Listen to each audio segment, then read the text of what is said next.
हाँ, इनको उनकी तकरीर पसंद आती है जो बोलता है जर्मनी और जापान साथ है, जो बोलता है इंजेक्शन लगाओ उरे देखो, जो बोलता है चरस की हीरोइन की फैक्ट्री लगाओ नौजवानों को रोजगार दो,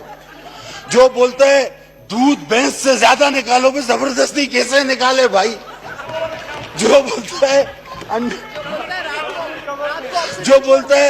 जो बोलता है दरख्त रात को ऑक्सीजन छोड़ते हैं, जो बोलता है कब्र में रात को इंसान को सुकून कब्र में मिलता है, ये जो वो टैगोर के और उसके मिक्स कर देता है दानिश्वरों के फलसफे, वो सर खुदा की कसम जो 1 अरब दरख्त लगा लेता है और जो 12 मौसम साल के पैदा कर लेता है, ये आदमी अपनी नौयत का अपनी नस्ल का एक ही आदमी है पूरी दुनिया में। इसको अभी से वर्षे में रखो,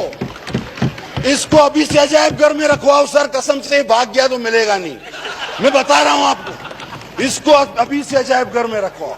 क्योंकि ऐसी बातें करने वाला इस तरह का नमूना दोबारा नहीं मिलेगा हमें।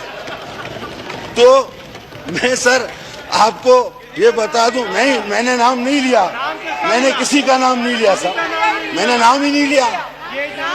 मैंने किसी का नाम नहीं लिया भाई, ये जानबूझ के उसका नाम ले रहे हैं।